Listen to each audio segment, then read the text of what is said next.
এই গল্পটা শুরু হয় একজন সাধারণ মানুষের, কিন্তু তার জীবন এক সফর, একটা যাত্রা যার প্রতিটি মুহূর্তে লুকিয়ে আছে এক একটা শিক্ষা।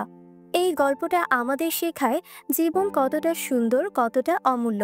প্রত্যেক মানুষের জীবনে ওঠানামা আসে, কিন্তু প্রতিটি কঠিন সময়ের পর আসে এক নতুন সকাল। জীবন কখনোই থেমে থাকে না, ওটা শুধু সামনে এগিয়ে চলে। তো গল্পের শুরু হয় জিমি নামের এক ছেলের সাথে। জিমি একজন সফল ব্যবসায়ী, তার নিজের একটা বড় কোম্পানি আছে। তার জীবন ভালোই চলছিল, কিন্তু কিছুদিন ধরে সে কিছু একটা নিয়ে ভাবছিল এবং খুব অদ্ভুত একটা পরিস্থিতিতে পড়ে যাচ্ছিল। তার জীবনে এক অজানা বিষণ্ণতা ঢুকে পড়েছিল, তার ব্যবহারের পরিবর্তন আসছিল, আর এই পরিবর্তনের প্রভাব পড়ছিল তার কোম্পানিতেও। ব্যবসা পড়ে যাচ্ছিল, কোম্পানি ক্ষতিতে যাচ্ছিল, এবং ক্লান্ত ভেঙে পড়া জিমি সন্ধ্যায় বাড়ি ফিরে আসে। বাড়িতে ছিল তার বাবা মা আর একটা ছোট বোন। তার বিয়েও হয়ে গিয়েছিল। তার পরিবার টিভিতে দেখানো এক রিপোর্ট থেকে সবকিছু বুঝে গিয়েছিল। তার বাবা তাকে কাছে বসান আর খুবই স্নেহ ভরে বলেন, বাবা, জীবনের সমস্যা তো আসবেই, কিন্তু প্রতিটি সমস্যার পেছনে লুকিয়ে থাকে তার সমাধান। নিজের উপর বিশ্বাস রাখো, সবকিছু ঠিক হয়ে যাবে। এই সময় জিমির ফোনে একটা কল আসে। কলটি ছিল এক বড় সিদ্ধান্তে। সে তার কোম্পানি এক বড় জাপানি কোম্পানিকে বিক্রি করতে চলছিল, আর এই ডিলের জন্য তাকে কয়েকদিনের জন্য জাপানে যেতে হবে। জাপান এই নামটা শুনে তার মুখ ফিরে আসে এক পুরনো ব্যথা, এক লুকানো ক্ষত যেন আবার জেগে ওঠে। এই বিষণ্ণতা নিয়ে সে রওনা হয় তার পুরনো বাড়ির দিকে, যেখানে তার পুরো টিন এজ কেটেছিল। শেষবার তার চোখ পড়ে এক টিনেজ কাপলের দিকে, যারা স্কুলটি ঘুরছিল, হাসি মজা খুনসুটি করছিল। তাতে দেখে জিমির চোখের সামনে ভেসে ওঠে তার পুরো অতীত। সেও কোনো এক সময় এভাবেই তার প্রেমিকের সঙ্গে ঘোরাফেরা করত।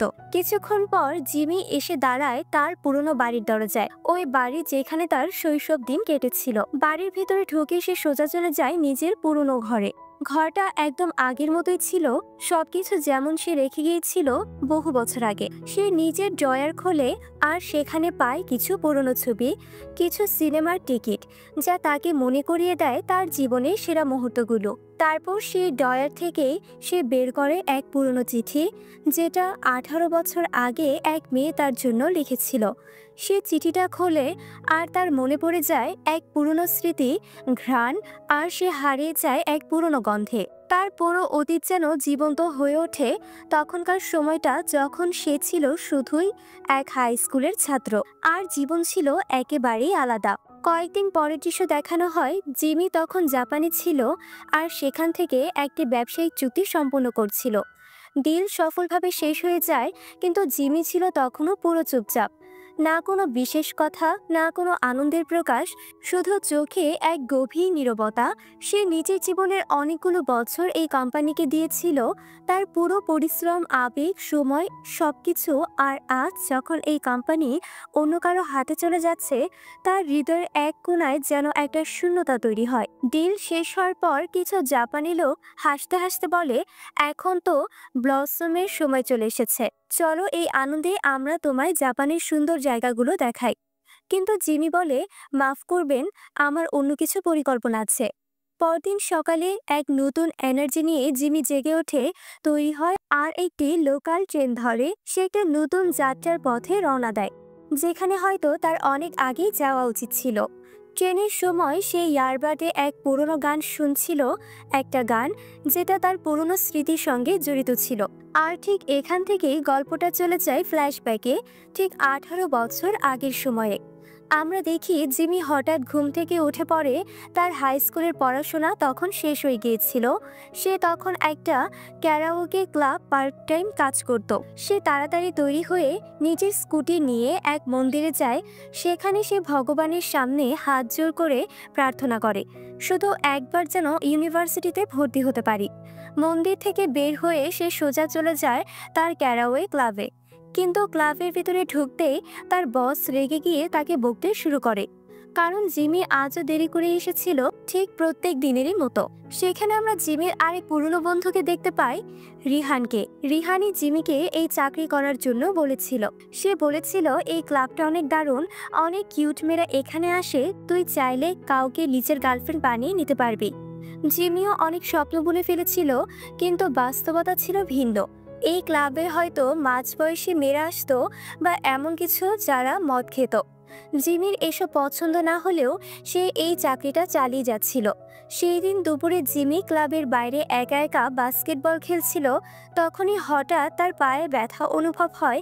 সে একটু থেমে যায় একটা ছোট্ট বিরতি নেওয়ার জন্য। ঠিক তখনই সেখানে আসে একটা সুন্দর মিষ্টি জাপানি মেয়ে, যার নাম ছিল এমি। এমি খুবই নরমভাবে নিজের পরিচয় দেয় জিমিকে, আর জিমি এক নজরে এমিকে দেখে তার প্রেমে পড়ে যায়। জিমি ভাবে হয়তো এটা কোনো কাস্টমার হবে, কিন্তু আসলে এমি এখানে পার্ট টাইম জব করতে এসেছিল। সে জিমির কাছে ক্লাব ম্যানেজারের কথা জিজ্ঞাসা করে, আর জিমি সরাসরি তাকে নিয়ে যায় তার বসের কাছে। বসের সামনে পৌঁছে এমি নিজের গল্প বলে সে জাপান থেকে তাইওয়ানে ভ্রমণে এসেছিল, কিন্তু পথে তার ওয়ালেট হারিয়ে যায়, আর এখন তার কাছে দেশে ফেরার জন্য কোনো টাকাও নেই। সে বসকে অনুরোধ করে যদি একটা ছোট্ট কাজ দেন তাও চলবে। বস, যিনি খুবই নরম হৃদয়ের মানুষ ছিলেন, এমির কথা শুনে আবেগে ভেসে যান আর তাকে সঙ্গে সঙ্গে চাকরি দিয়ে দেন। তারপর বস জিমি ও বাকি স্টাফদের বলেন, এমি এখন থেকে আমাদের সঙ্গেই থাকবে। তোমরা সবাই ওর সঙ্গে ভালো ব্যবহার করো, আর যদি ওর কিছু দরকার হয় তাহলে জিমি তুমি সাহায্য করবে, কারণ তুমি তো জাপানিজ ভাষা জানো। তারা জিমিকে এটাও বলেন, তুমি এমিকে স্টাফদের রুমটা দেখিয়ে দাও। জিমি এমিকে নিয়ে যায় একটা স্পেয়ার রুমের দিকে। রুমে পৌঁছে এমি লক্ষ্য করে জিমি খুবই ভালো জাপানিজ বলে। সে অবাক হয়ে জিজ্ঞাসা করে, তোমার এত ভালো জাপানিজ কিভাবে এলো? মাঝে মাঝে মনে হয় তুমি আমার থেকেও ভালো জানো। জিমি হালকা হাসি দিয়ে বলে, যতটুকু জানি সবকিছুই অ্যানিমে আর মাঙ্গার কারণে। তারপর জিমি ওর সামনে একটা জনপ্রিয় জাপানিজ অ্যানিমে নাটকীয় সংলাপ বলে, যেটা শুনে এমি হেসে ফেলে। তাদের মাঝে একটা যোগাযোগের সেতু তৈরি হতে শুরু করে। এবার জিমি এমিকে জিজ্ঞাসা করে, তুমি তাইওয়ানে আর কয়দিন থাকবে? এমি কোমলভাবে উত্তর দেয়, যতদিন না ফেরার টাকার জোগাড় হয়। দৃশ্য আবার ফিরে আসে বর্তমান সময়ে। জিমি ট্রেন থেকে নামে, ব্যাকগ্রাউন্ডে জিমির আওয়াজ ভেসে ওঠে, আমাকে জাপানের এক ছোট শহর তাদা যেতে হবে। আজকের দিনটা সে একাই চারপাশে ঘোরাফেরা করে, আর এক সময় সে পৌঁছে যায় এক সমুদ্রের কাছে। ঠান্ডা হাওয়া, সন্ধ্যার শান্ত পরিবেশ, মানুষদের হাঁটাহাঁটি, এইসব কিছুই তার ভেতরের কষ্টটাকে কিছু মুহূর্তের জন্য ভুলিয়ে দেয়। অনেক বছর পর জিমি নিজের ভিতর থেকে হালকা অনুভব করে। সন্ধ্যা গড়িয়ে রাত হয়ে আসে, ঠান্ডাও বেশ বেড়ে যায়। সে আশেপাশে একটা রেস্টুরেন্ট খুঁজতে থাকে। ঠিক তখনই তার চোখে পড়ে একটা ছোট্ট বার। এই সময় বারে বেশি লোকজন ছিল না। ঠিক তখনই বারটেন্ডার তাকে জিজ্ঞাসা করে, তুমি কোথা থেকে এসেছো? জিমি উত্তর দেয়, তাইওয়ান থেকে। এই কথা শুনে বারটেন্ডার বলে, বাহ, আমি নিজেও তাইওয়ানিজ। দুজনেই অবাক হয়ে একে অপরের দিকে তাকায়, আর সেখান থেকেই শুরু হয় এক নতুন বন্ধুত্ব। দুজনেই কিছুক্ষণ তাইওয়ান সম্পর্কে গল্প করে। তারপর বারটেন্ডার জিমিকে বলে, যদি তোমার কোনো আপত্তি না থাকে তাহলে আমি তোমাকে এখানকার কিছু সুন্দর জায়গা ঘুরিয়ে দেখাতে চাই। জিমি ধন্যবাদ জানিয়ে সম্মতি দেয়। কিছুক্ষণ পর তারা দুজনেই একসঙ্গে শহরের রাস্তায় হাঁটতে থাকে। হাঁটার সময় জিমি জিজ্ঞাসা করে, আপনি এখানে কত বছর ধরে আছেন? ওই লোকটি উত্তর দেয়, আমি 15 বছর আগে ব্যবসার কাজে এখানে এসেছিলাম, কিন্তু এরপর আর ফেরা হয়নি। এই জায়গায় জীবনে আমি অভ্যস্ত হয়ে পড়েছি। রাস্তায় হাঁটতে হাঁটতে তারা নিজেদের জীবনের গল্প শেয়ার করে, মন হালকা করে এবং একে অপরের ব্যথা বোঝার চেষ্টা করে। কিছু সময় পর তারা আবার ফিরে আসে বারে। বারটেন্ডার জিমির কিছু পুরনো ছবি দেখতে পায়। সে জিজ্ঞাসা করে, তুমি কি এই মেয়েটার সঙ্গে দেখা করতে এসেছো? জিমি একটু থেমে উত্তর দেয়, হয়তো হ্যাঁ, হয়তো না, আমি জানি না, কিন্তু হ্যাঁ, আমি ওকে মিস করি, খুবই মিস করি। জিমির মুখটা বিষণ্ণ হয়ে ওঠে। হয়তো আমি ওকে কখনো দেখতে পাবো না, কিন্তু অন্তত সেই জায়গাটা দেখতে চাই যেখানে সে বড় হয়েছে। এবং তখন জিমির মনে একটা রিগ্রেট, পশ্চাত্তাপ জেগে ওঠে। একটা কথা যা সে বছরের পর বছর নিজের মধ্যে লুকিয়ে রেখেছিল, কিন্তু সেই কথা আসলে কি ছিল তা এখনই জানা যাবে না। এবার থেকে জিমি আর বারটেন্ডারের পথ আলাদা হয়ে যায়। জিমি আবার নিজের হোটেলে ফিরে আসে। রাতে নীরবতায় সে নিজের ডায়েরি তুলে নেয়, আর তাতে কিছু পুরনো স্মৃতি লিখতে শুরু করে। সে রাতে জিমি যতই চেষ্টা করুক না কেন ঘুম আসে না। চোখের সামনে শুধু একটা মুখ ঘুরে ফিরে আসে এমি, এবং এখানে দৃশ্য আবার ফিরে যায় অতীতে। জিমি যে ইউনিভার্সিটিতে অ্যাপ্লাই করেছিল সেখানে তার সিলেকশন হয়ে যায়, এই খবর শুনে সে খুশিতে পাগল হয়ে যায়। সে সত্যি সত্যি নাচতে শুরু করে। কাজে যাওয়ার সময় সে দেখে বারে আজ প্রচন্ড ভিড়। এতটাই ভিড় ছিল যে শ্বাস নেওয়ার মতো স্থানই ছিল না। এই ভিড়ের কারণ ছিল এমি। যখন চারপাশের লোকজন জানতে পারে যে বারের এক জাপানিজ মেয়ে কাজ করছে, তারা সবাই এক ঝলক তাকে দেখতে সেখানে আসতে শুরু করে। রাতে সব কাজ শেষ হয়ে গেলে জিমি ফ্রেশ হয়ে ভেতরে আসে একটু রিল্যাক্স করতে। সে তখন টি শার্ট না পরে ঢুকেছিল। এমি তাকে এইভাবে দেখে ফেলে। জিমি একটু লজ্জা পায় আর টি শার্ট তাড়াতাড়ি পরে ফেলে। এত কাস্টমার দেখে বস তো খুবই খুশি হয়ে যায় আর এমির বাড়ির যোগ দেওয়ার আনন্দে সবাইকে একটা ছোট্ট পার্টির প্ল্যান দেন। সবাই মিলে একটা ভালো রেস্টুরেন্টে যায় যেখানে সবাই মজা মাস্তি করছিল। পার্টির সময় বস এমিকে জিজ্ঞাসা করেন, তুমি ঘুরতে এত ভালোবাসো কেন? এমি হেসে উত্তর দেয়, আমি নতুন মানুষদের সঙ্গে দেখা করতে আর নতুন জায়গা দেখতে ভালোবাসি। এতে আমি নিজেকে আরো ভালো করে চিনতে পারি। বস বলে, আরো বিস্তারিত বলো তো। তখন এমি নিজের ব্যাগ থেকে একটা ড্রয়িং বুক বের করে। তাতে সে তাইওয়ানের অনেক ছবি এঁকেছিল, যেসব জায়গায় সে ঘুরে বেরিয়েছিল। সেই সব জায়গায় চমৎকার আঁকা ছবি দেখে সবাই অবাক হয়ে যায়। ঠিক তখনই জিমি একটা আইডিয়া দেয় যে পুরনো পেইন্টিং বারে লাগানো আছে, সেটা সরিয়ে যদি এমির আঁকা ছবি লাগানো হয় তাহলে কাস্টমাররা আরও আকৃষ্ট হবে। বস সেটা শুনে জিমির আইডিয়াটা সবার খুব পছন্দ হয়। আর বস এমিকে জিজ্ঞাসা করেন, তুমি কি আমাদের বাড়ির জন্য একটা পেইন্টিং বানাবে? এমি খুশি হয়ে বলে, হ্যাঁ অবশ্যই। কিছু সময় পর সবাই ড্রিঙ্কস খেয়ে একটু নেশায় ডুবে যায়। জিমির বস আর একটা মেয়ে তো সোজা টেবিলের উপর ঘুমিয়েই পড়ে। জিমি আর এমি বাকি দুইজন বন্ধুকে বাইরে পর্যন্ত এগিয়ে দিয়ে আসে। সবাই চলে যাওয়ার পর এখন বাড়ি শুধু জিমি আর এমি রয়ে গেছে। পরিবেশটা একটু অস্বস্তিকর হয়ে যায়। দুজনেই চুপচাপ দাঁড়িয়ে থাকে, বলবার মতো কিছুই ছিল না। ঠিক তখন এমি একটু হেসে হিচকিয়ে জিজ্ঞাসা করে, তুমি কি আমার জন্য একটা ছোট অনুরোধ মানবে? তুমি কি আমাকে তোমার স্কুটিতে একটু রাইড দেবে? জিমি একটু অবাক হয়, কিন্তু তারপর হেসে বলে, অবশ্যই। জিমি আর এমি একসাথে রাইডে বেরিয়ে পড়ে। এমি স্কুটিতে জিমির পেছনে বসে আর তাকে টাইট করে জড়িয়ে ধরে। জিমি তাকে নিয়ে যায় তার সবচেয়ে প্রিয় জায়গায়, একটা জায়গা যেখান থেকে পুরো শহরটা স্পষ্টভাবে দেখা যায়, একটা রোমান্টিক ভিউ পয়েন্ট। সেই দৃশ্য, ঠান্ডা হাওয়ার আর মন শান্তি করে দেওয়ার পরিবেশ এমির খুবই ভালো লাগে। সে হাসতে হাসতে জিজ্ঞাসা করে, তোমার কি কোনো গার্লফ্রেন্ড আছে? জিমি বলে, না কেউ নেই। তারপর জিমিও পাল্টা জিজ্ঞাসা করে, তোমার কি কোনো বয়ফ্রেন্ড আছে? এমি একটু লজ্জা পেয়ে বলে, হতে পারে, আবার নাও হতে পারে। তারপর হঠাৎ এমি জিমিকে একটা গভীর প্রশ্ন করে, তোমার স্বপ্ন কি? তুমি বড় হয়ে কি হতে চাও? এটা শুনে জিমি একটু সিরিয়াস হয়ে যায়। সে তার পুরনো হাঁটুর চোটের কথা বলে, আমি একসময় বাস্কেটবল প্লেয়ার হতে চেয়েছিলাম, কিন্তু একটা গুরুতর চোটের পর আমি আর বাস্কেটবল খেলতে পারি না।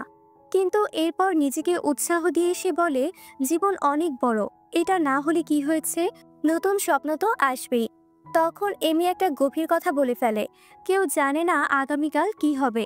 জিমি তখন এই কথার মানে বোঝে না, কিন্তু তার চোখে এমির একটা লুকানো কষ্ট সে দেখতে পায়। পরের দিন সকালেই এমি বাড়ির পুরনো পেইন্টিং খুলে ফেলে আর তার নিজের নতুন পেইন্টিং বানানো শুরু করে। জিমি সবসময় তার যত্ন নেয়, তাকে জুস এনে দেয় আর এমিকে দেখলেই তার মুখে একটা হাসি লেগেই থাকে। এই কয়দিনে তাদের মধ্যে অনেক ঘনিষ্ঠতা গড়ে ওঠে। তারা সবাই মিলে ঘোরাঘুরি করে, খায়, গেমস খেলে, হাসে।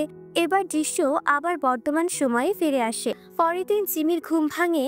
দিন বদলে গেছে, কিন্তু তার জীবন এখনো অসম্পূর্ণ। সে রেডি হয়ে স্টেশনে যায় এবং একটা ট্রেন ধরে নাদামি টাউনের দিকে, যেখানে এমি থাকে। ট্রেনে ভ্রমণের সময় একজন জাপানিজ ইনস্টাগ্রাম ইনফ্লুয়েন্সার আসে। সে আশেপাশে ছবি তুলছিল।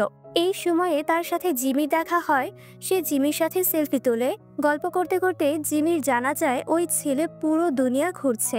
সে নিজের জীবনটা উপভোগ করছিল। জিমি তাকে জিজ্ঞাসা করে, তুমি খুবই লাকি, এই বয়সে নিজের জোরে পুরো দুনিয়া ঘুরে বেড়াচ্ছ। আমি তোমার বয়সে একদমই এরকম ছিলাম না।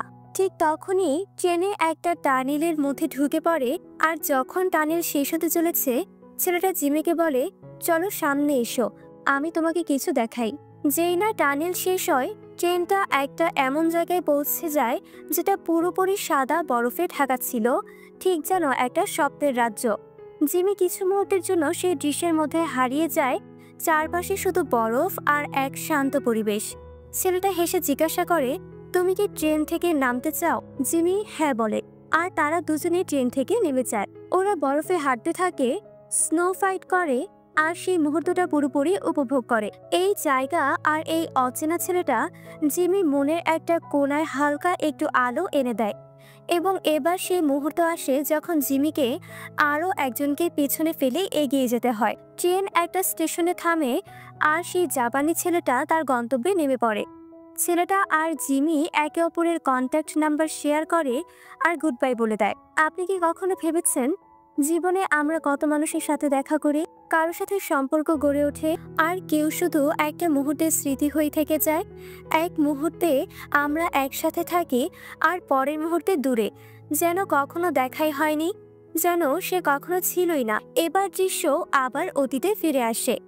এমি বাড়ির দেয়াল পেন্টিং করছিল, সবকিছু খুব শান্ত ছিল। ঠিক তখনই কিছু দুষ্কৃত ছেলে সেখানে এসে পড়ে। তারা এমির সাথে উত্ত্যক্ততা শুরু করে আর তার পেন্টিংটা নষ্ট করে দেয়। ঠিক তখন জিমি সেখানে এসে পড়ে আর রেগে গিয়ে তাদের সঙ্গে মারামারি করে বসে। কিন্তু ওই ছেলেগুলোর সামনে জিমি একা পড়ে যায়। তারা জিমিকে জোরে মারতে থাকে, কিন্তু ঠিক তখন তার বন্ধুরা এসে পড়ে আর জিমিকে বাঁচিয়ে ফেলে। কিছুক্ষণ পর এমি জিমির কাছে এসে থ্যাংক ইউ বলে, আর তাদের গ্রুপের এক মেয়ে মজা করে এমিকে জিজ্ঞাসা করে, তোমার কি ধরনের ছেলের পছন্দ? এমি হেসে উত্তর দেয়, আমার এমন ছেলে পছন্দ যারা অত্যন্ত 4 বছর বড় হবে আর আমাকে প্রোটেক্ট করতে পারবে। তারপর ওরা জিমিকে একই প্রশ্ন করে, তোমার কি ধরনের মেয়ে পছন্দ? জিমি একটু হেসে বলে, যাদের চুল ছোট আর যাদের আচরণ কিউট হয়। এবার রাত হয়ে যায়।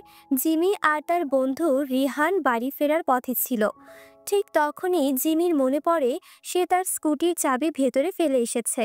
সে এবার ওই জায়গায় চাবি আনতে চায়, কিন্তু যেই না সে ভেতরে ঢোকে, সে এমির রুম থেকে চিৎকার শুনে। সে দরজার পাশে গিয়ে শুনতে চেষ্টা করে। ভিতরে এমি কান্নারত অবস্থায় কাউকে বলছিল, প্লিজ আমাকে একটু সময় দাও। জিমি একেবারে হতভম্ব হয়ে যায়। এমির সঙ্গে ঠিক কি চলছে সে বুঝতে পারছে না। কিছুক্ষণ পর জিমি তার বন্ধু রিহানের সঙ্গে বাড়ি ফিরে আসে। তার বন্ধু রিহান তার মনের অবস্থা বুঝে যায়। সে তার পকেট থেকে 2টি সিনেমার টিকিট বের করে বলে, এটা একটা জাপানিজ লাভ স্টোরি মুভি, যেটা এখন জাপানে খুবই জনপ্রিয়।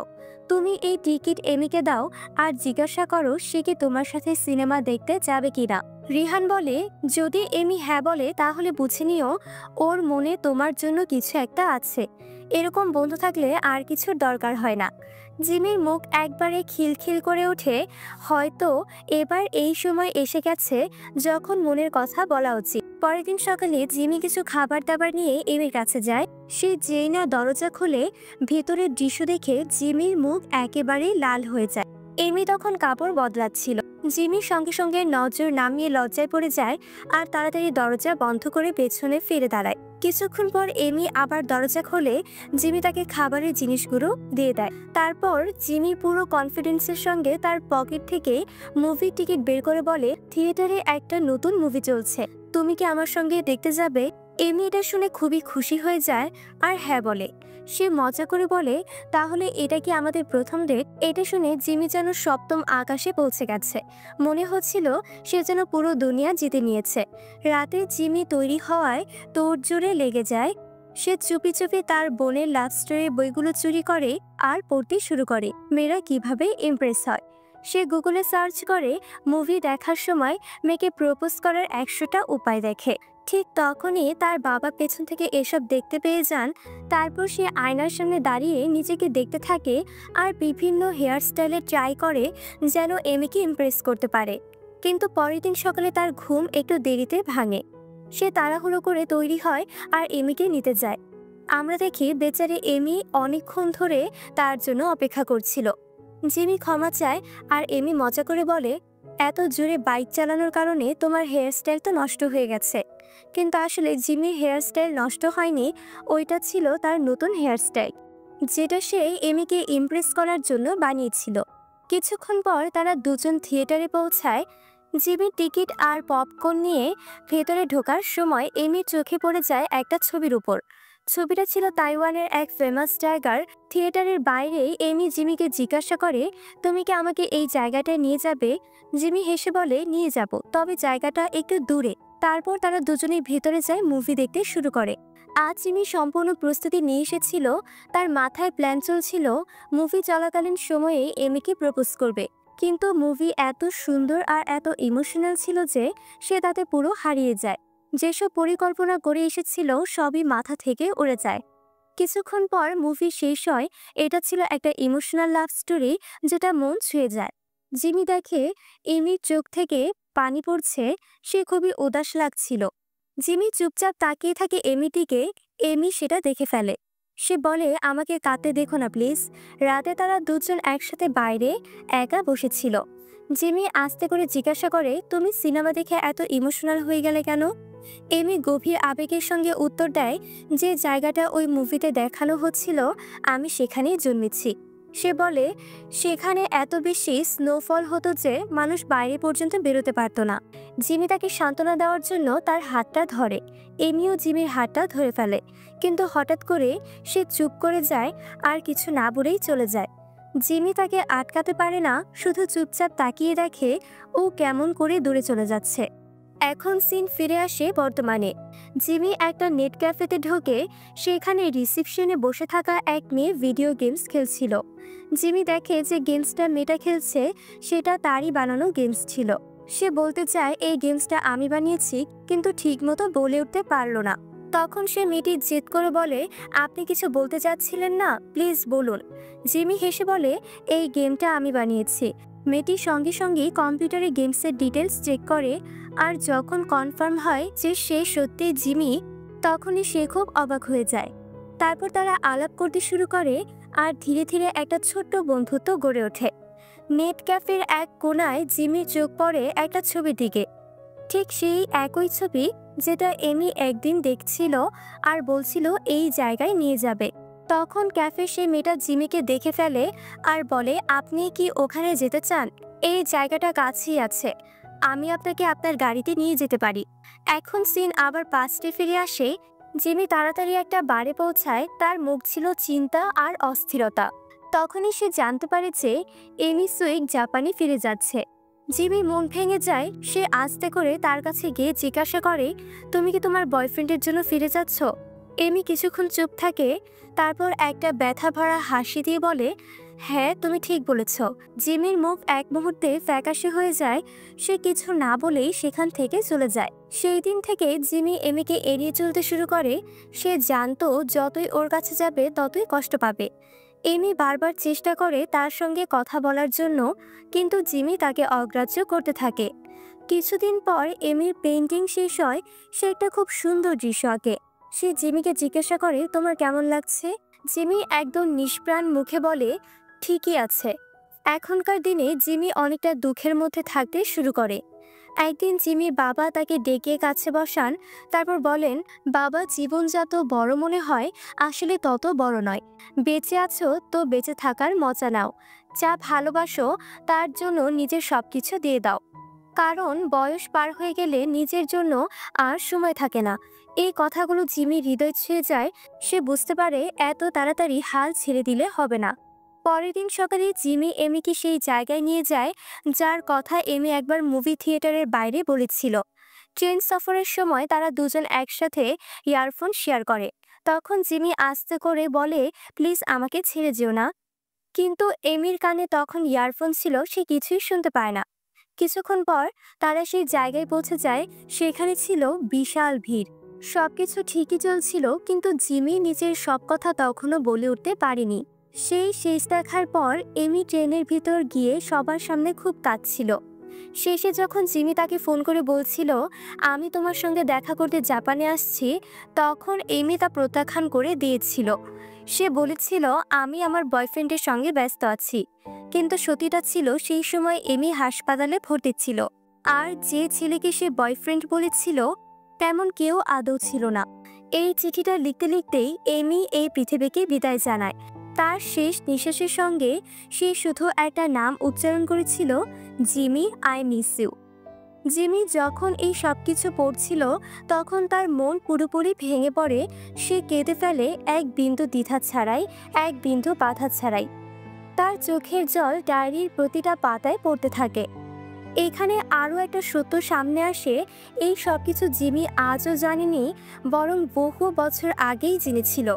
যখন সে ইউনিভার্সিটিতে পড়তে গিয়েছিল তখন সে এমির সঙ্গে মিলে একটা গেম ডেভেলপ করেছিল। দিনরাতের কঠোর পরিশ্রমের পর সেই গেম ভাইরাল হয়ে যায়, কোম্পানি ফেমাস হয়ে যায়, নাম, টাকা, সাফল্য সব কিছুই ঝুলিতে আসে। কিন্তু একদিন জাপান থেকে এমির প্যারেন্টসদের ফোন আসে। ফোনের ওপার থেকে শুধু একটা নিঃশব্দ বার্তা আসে, এমি আর নেই। এই খবর শুনে জিমি কেঁপে ওঠে। সে গভীর শোকে ডুবে যায়। যে সাফল্যকে সে এতদিন নিজের জয় বলে ভাবত, সেই সাফল্য তখন তাকে একবারে ফাঁপা আর নির্জীব মনে হয়। সে হাসতে ভুলে যায়, তার মুখ থেকে চিরতরে হাসি উধাও হয়ে যায়। তার স্বভাব পুরো পাল্টে যায়, ছোট ছোট ব্যাপারে রেগে যেতে থাকে। এই রাগ তার প্রফেশনাল লাইফে সমস্যা করতে থাকে। আর একসময় তাকে নিজেরই কোম্পানি থেকে বের করে দেওয়া হয়। কিছুদিন পরে দেখা যায় জিমি আবার নিজের দেশে ফিরে এসেছে। একাকী, ক্লান্ত, ভেতর থেকে পুরোপুরি ভেঙে পড়া এক মানুষ। সে নিজেই বলে, আমি একজন দুর্ভাগা মানুষ যে নিজের ভালোবাসার মানুষটার মুখ পর্যন্ত শেষবারের মতো দেখতে পারিনি। বহু বছর পর সে আবার সেই বারে যায় যেখানে প্রথমবার এমির সঙ্গে তার দেখা হয়েছিল।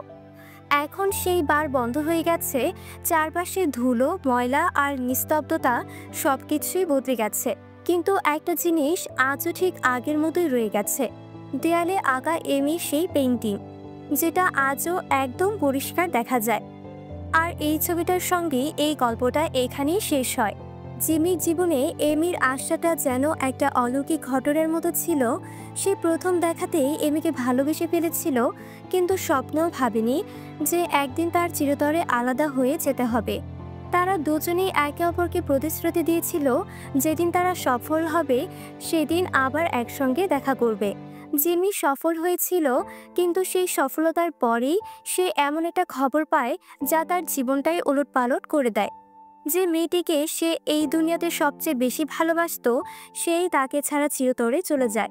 তার চলে যাওয়ার দুঃখ আজও জিমির হৃদয়ে একটা গভীর ক্ষত হয়ে রয়ে গেছে। কিন্তু হয়তো জাপানে এই সফরটাই তাকে বদলে দিয়েছে। এই সফরে তার সাথে অনেক মানুষের দেখা হয়েছে, অনেক কিছু শেখা হয়েছে, আর তার সঙ্গে আমারও। কারণ জীবন কখনো গন্তব্য নয়, জীবন নিজেই একটা যাত্রা। এখন সব আমাদের উপর নির্ভর করে আমরা এই যাত্রাটাকে কিভাবে বেছে নিই, সবসময় ভবিষ্যতের চিন্তায় ডুবে থেকে, নাকি অতীতের স্মৃতিতে হারিয়ে গিয়ে, নাকি বর্তমানে পুরোপুরি অনুভব করে বাঁচা। যদি জিমি এমি শেষ সময়ে তার পাশে থাকতো তবে হয়তো এতটা দুঃখ হতো না, তবে অত্যন্ত একটা শান্তি থাকতো, যে সে তার ভালোবাসার মানুষটার শেষ মুহূর্তে পাশে ছিল। আপনাদের কেমন লাগলো এই গল্পটা? আর যদি এই গল্পটা ভালো লেগে থাকে তাহলে অনুগ্রহ করে ভিডিওটি একটি লাইক দিন আর চ্যানেলটা সাবস্ক্রাইব করে ফেলুন। ধন্যবাদ ভিডিও দেখার জন্য। শীঘ্রই দেখা হবে নতুন কোনো ভিডিওতে।